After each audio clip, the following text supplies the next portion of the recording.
السلام عليكم ورحمة الله. اللهم صل على سيدنا محمد والآله وصحبه وسلم. فيديو مختلف يا بنات عن اللي هي الطبيخ والأكل بقى، وإن شاء الله يكون مفيد ليكم.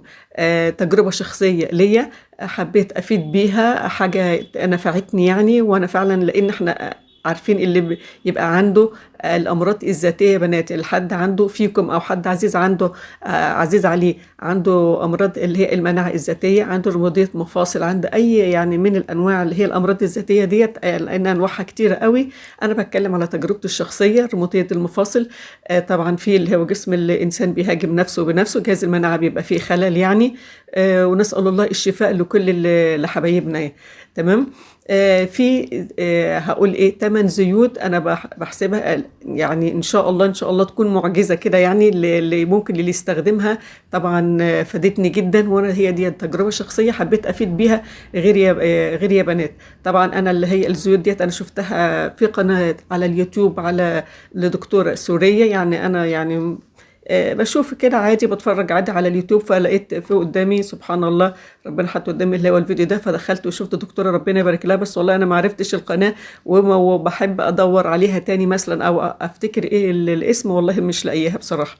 فانا قلت انا جربت اللي هي الزيوت ديت فعلا ممتازه ممتازه ممتازه، مسكنه للالام رهيبه يا بنات، مضاده للالتهابات فظيعه ما شاء الله يعني. 8 زيوت حاجه فظيعه جدا، ومعاهم مكون طبعا هنقوله دلوقتي، بس يا رب ان شاء الله تفيدكم، ونشوف طريقه اللي هي الزيوت احنا هنعملها ازاي مع بعض. طيب ايه المكون بقى التاني يا بنات؟ احنا عندنا 8 زيوت وعندنا 7 فصوص توم.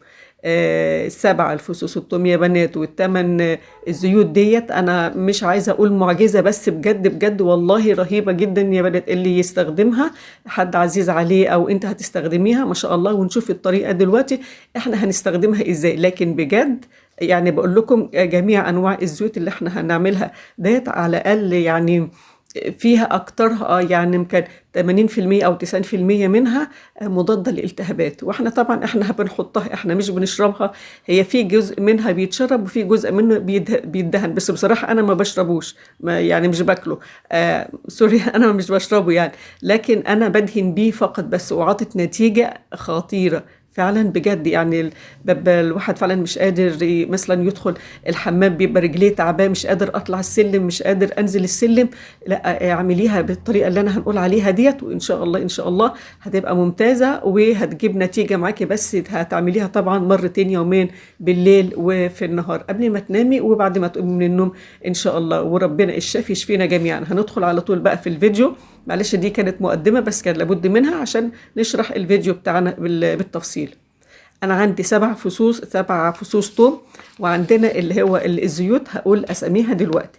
انا عندي زيت القرنفل، زيت حبة البركة، روزماري، كافور، عندي شبت، حلبة، زيت زيتون طبعا، وزيت الافوكادو. طبعا يعني انا هقول لك مش يعني ما فيش زيت اهم من التاني، احنا كل زيت من ده عارفين مهم قد ايه.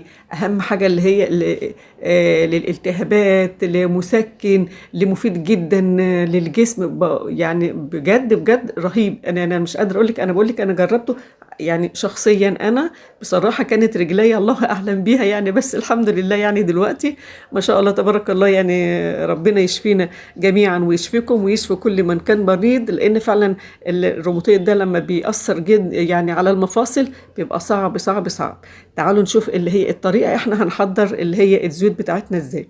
طبعا انا عندي مبشره هنا، انا هبدا ابشر اللي هو التوم بتاعي، ممكن تبشريه ممكن هتدقيه، المهم يعني انا عايزاه يبقى ناعم جدا عشان يعني اللي هي الفوائد بتاعته تطلع مع اللي هي الزيوت. تمام. انا خلصت بقى اللي هي التوم، طبعا انا يعني هبشره بقى كله او باي طريقه انت هتعمليه. بعد كده انا عندي ده زيت الزيتون. زيت الزيتون هنا يا بنات انا عندي طبعا الازاز ده انا مستعملاها عشان كده مش مليانه يعني، انما الزيت اللي هي الزيتون ده يا ريت البكر الممتاز كمان، هو صح هيبقى غالي بس بصراحه انا بجيبه هنا من اسكندريه، عطار مشهور جدا اسمه ابو ماضي، ده لو اللي انتوا في اسكندريه يا ريت تجيبوا من عنده. طيب هنعمل ايه دلوقتي؟ هنحط كده انا عندي فنجان هحط ربعه الاول زيت زيتون، اهم حاجه الكميه الكبيره اللي هي زيت زيتون يا بنات، وباقي الزيوت كلها هتبقى اللي هي المعلقه الكبيره، معلقه الاكل بتاعتنا. جماعه الزيوت طبعا انا عندي في زيت كده يعني في كذا نوع من الزيت خلاص، علشان طبعا هو كانت يعني استعملته يعني كذا مره. وعلى فكره ده بيفضل وياكي فتره، يعني بيطلع الازازه ديت انا بجيبها من عند ابو ماضي ب 15 جنيه. في طبعا يعني اكتر من كده، ممكن الازازه ممكن ب 30 جنيه وب 40 جنيه على حسب المقادير اللي انت عايزاها. بس ده كنت اول مره استعملها، فانا حبيت يعني لما لقيتها ممتازه كده فانا فجبت اللي هي الكميه الصغيره ديت، وليكي حريه الاختيار في الكميه. طبعا اللي بقول لكم عليه ده زيت الكافور يا بنات، شايفين حتى هم كاتبين عليه على كل زيت اسمه. ده زيت الكافور بقى، انا عايزاكي تكتري منه، يعني لما هتحطي معلقه من كل زيت، طبعا احنا قلنا زيت الزيتون ربع الفنجان، لكن بقيه الزيوت معلقه واحده. زيت الكافور ده علشان هيضيع ريحه اللي هي التوم خالص. بنحطه قد ايه؟ بنحطه معلقتين من زيت الكافور. مهم جدا، مهم جدا يا بنات زيت الكافور، علشان بيبقى هو عطري اكتر من الزيوت كلها اللي احنا مستعملينها ديت. هو اهم حاجه هيضيع لك بقى ريحه التوم خالص خالص خالص، ولا هتشم، هتلاقي ريحه عطره كده فيه. قلبيهم بقى كده كويس. واهم بقى حاجه ده هيفضل وياكي اسبوع. ايوه ما تخافيش، مش هقول هيجرى له حاجه او مثلا هيبوظ، لا لا لا، ده اهم حاجه ان هو يتعتق كده. كمان هيديكي نتيجه اجمل، لان هيتفاعل التوم مع الزيوت والزيوت كده مع بعضها. ده طبعا الكيس اللي انا جبت منه من ابو ماضي، عندنا هنا في المنشيه هنا في اسكندريه. اللي من اسكندريه طبعا يكون عارفه ويجيب منه افضل طبعا. زي ما قلنا كميات الزيت، الحاجه اللي يعني الكميه اللي انت عايزاها. بعد كده بقى انا بحب اغطيه كده بستريتش راب، وعلشان برضو يحفظ الريحه بتاعته، وبيبقى مثلا في مكان مخصص عندي، بحيث ايه الصبح ادهن بيه وبالليل طبعا بدهن بيه بنام بيه. طيب ماشي يا بنات. طيب بعد كده ايه اهم حاجه بعد ما الدهان؟ على الركبه، على جميع انواع المفاصل، على الرقبه، على الظهر، على الايد، على الصوابع، جميع المفاصل يا بنات. وبعد كده بتلفيها بصوف. يعني لو رجليكي انت بتدهني الركبه، بعد كده عندك اي قماشه صوف، مهمه جدا مهمه جدا جدا انك انت تلفيها بعد الدهان بصوف، تبيتيها يعني للصبح. يعني هتلفيها بالصوف وتباتي بيها، او في النهار مثلا هتفضلي بيها حوالي ساعتين اللي هي قماشه اللي هي الصوف ديت. ده برضو بيساعد على الهواء الامتصاص الجلد اللي بالنسبه للزيوت ديت، ومفيد جدا لا غنى. لازم يا بنات تحطي اللي هي قطعه اللي هي الصوف ديت. ان شاء الله. وكرري بقى كده العمليه. انا على فكره انا بقالي ممكن شهرين كده عادي يعني. أيوة شهرين ممكن تستعمليه، وممكن أكتر كمان لغاية ما تبقي كويسة. على فكرة ما فيهوش ضرر يا بنات، لأن هي الزيوت وأصلا إحنا بنحطها على الجلد. أنا مش بقولك اشربي منه زيوت، لكن ممكن زيت حبة البركة مثلا ممكن تشربي، ممكن زيت الزيتون ما فيش مشكلة. لكن الأنواع التانية علشان أنا برضو ما أفتيش بصراحة، أنا ما افتكر مش فاكرة الدكتورة أصلا كانت قالت أنه زيوت. تمام كده، دي تجربة شخصية أنا حبيت أفيدكم بيها. وما تقوليش مثلا أنت الإزازة الواحدة ب 15 يعني كده مبلغ كبير. يا جماعه احنا بنجيب المسكن، او انا يعني انا بجيب المسكن مثلا في الشهر ممكن مثلا بيدخله في 200 300 جنيه لوحده، بس لان فعلا الالتهابات بتاعه المفاصل بتاعه الركبه بتبقى مؤلمه جدا. ولما بتيجي هجمه مثلا في الجسم، احنا كلنا طبعا بعد الشر يعني على الجميع يعني، لكن فعلا اللي تعبان بيحس بالامها قد ايه. ده بقى هيغنيكي ان شاء الله عن اللي هي الحاجات اللي بتضر المعده اللي هي المسكنات، لكن افيد وافيد وافيد. مش هتفيدك يا ست، لو انت شكاكه قوي مش هتفيدك، يبقى مش هتضرك اصلا. لكن بجد انا حبيت يعني افيد حبايبي، افيد الناس اللي هم تعبانين فعلا، لان احنا يعني التعبان بيحس بالتاني فعلا بيبقى قد ايه بيبقى الحكايه ديت مؤلمه بالنسبه له.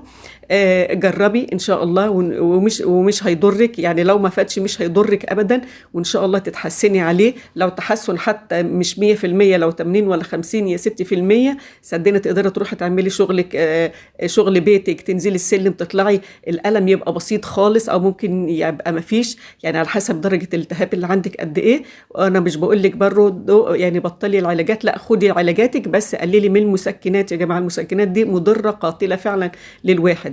يعني ده لما تاخدي الحاجات الطبيعية افضل واجمل، والحاجات اللي ربنا خلقها 1000000% طبعا احسن من اللي هي البشر اللي هم بيصنعوه.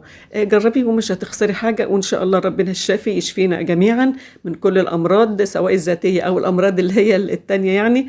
يا رب الفيديو ينور رضاكم وفعلا يفيدكم وتجربيه، وإن شاء الله يفيدك يعني. والسلام عليكم ورحمة الله. ما تنسناش من دعواتكم الكريمة لو فاتكم الفيديو يا رب العالمين إن شاء الله. والسلام عليكم ورحمة الله وبركاته.